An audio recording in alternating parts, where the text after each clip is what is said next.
Soalan yang kedua, kita ada punca kuasa X kuasa 2 tambah 4 darabkan dengan 2X dan kita kena integrate this whole expression.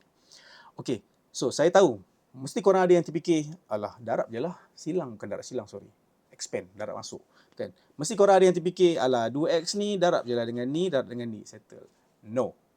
Because awak punya expression X square tambah 4 ni dibelenggu oleh punca kuasa. Okay, you have to understand something. Bila, okay, saya tunjuk contoh yang lain supaya awak nak bagi awak faham basic dulu. Kalau awak ada contohnya X darab X tambah 1 macam ni. Okay, ni kuasa 1 lah. Ni kuasa 1. Tak ada apa-apa kan. Dia bukan kuasa 2 ke 3 ke kuasa 1. Yang ini, yes, you can expand them. So, dia akan jadi X square tambah X. Ni tak ada masalah. Ni okay. Tapi saya up sikit. Awak ada X tambah 1. Okay, sorry. Saya up yang mudah dulu. X darab X square tambah 1. Yang ini pun still okay because this is still to the power of 1. So, awak akan dapat X kuasa 3 tambah X. So, no issue. But now I change it to X darab X kuasa 2 tambah 1 kuasa 2.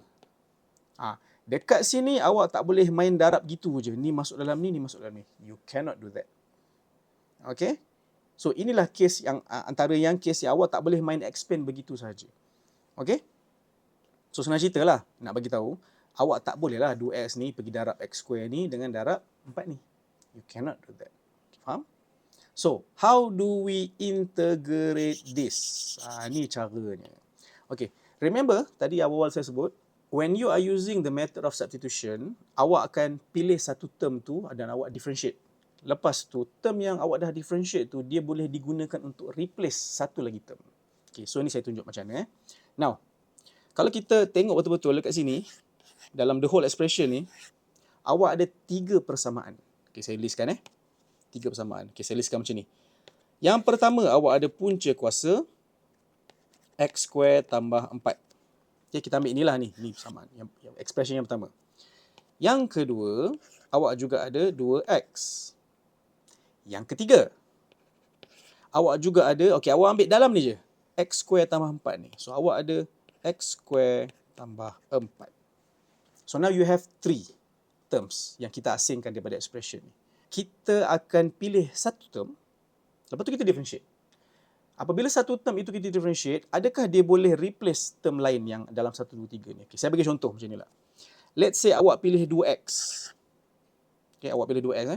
So, awak pilih U sebagai 2X. Sekarang kalau awak differentiate, du over dx, dia jadi 2 kan? Ada tak 2 ni mana-mana kat sini? Ni dengan ni. Yalah, sebab awak dah pilih 2X tadi kan? So, calon yang lain dia adalah tengah bawah tu lah. Boleh tak? Tak boleh kan? Okey, maka 2X tidak sesuai untuk dijadikan sebagai U. So, 2X cannot. Now, let's say kita pergi pada nombor 1 pula. Punca kuasa X kuasa 2 tambah 4. Ataupun kita boleh tulis juga sebagai X kuasa 2 tambah 4 kuasa sotongah. Macam ni. So, kalau kita pilih ni sebagai U dan kita differentiate, okay, kita akan dapat, okay, du over dx adalah sama dengan setengah X square tambah 4 salin balik. Lepas tu setengah tolak 1 dapat negatif setengah. Lepas tu differentiate X square tambah 4 dapat 2X. Okay. Now, this term. Ada tak? Adakah dia boleh menggantikan mana-mana kat sini dan kat sini? Okay, 2X adalah. Tapi X square tambah 4 dalam setengah tak ada.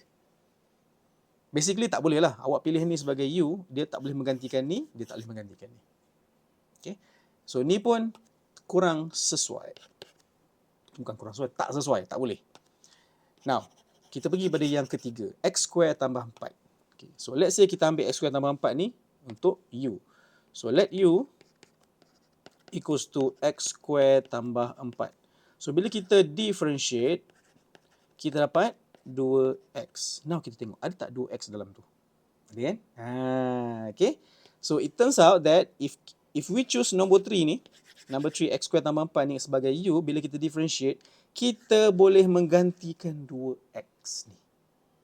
Therefore, X square tambah 4 adalah calon U yang paling sesuai. Okay?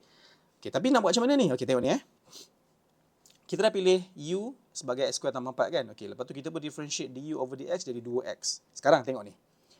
Okay, sekarang saya highlight macam ni. Awak dah pakai dah yang ni. Awak dah gunakan X square tambah 4 ni sebagai U. Okay, maknanya persamaan ni tadi, ini, dia jadi in the integration of punca kuasa U. Betul tak? Kan sebab x square tambah 4 kita dah jadikan U, so dia jadi punca kuasa U. Lepas tu kita ada kat sini 2x dx. Okay, tengok ni pula. 2x ni. Kalau saya rearrange dia sebagai 2x dx kat sini, ni kan ni. Ni 2x dx. Apa yang tinggal?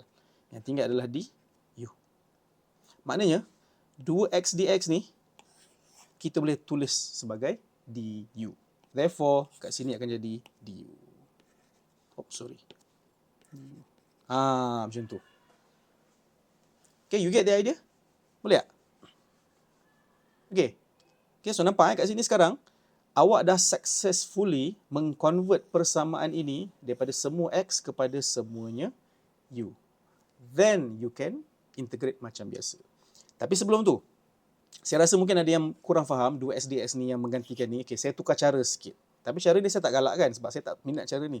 Tapi saya tunjuk supaya mungkin anda boleh faham cara ni. Okay, tengok ni Saya pakai color hijau pula. Katakanlah daripada sini, sebab awak ada dx kat sini kan, dx ni. Katakanlah from here awak buat begini. So dx sama dengan du per 2x. Macam tu.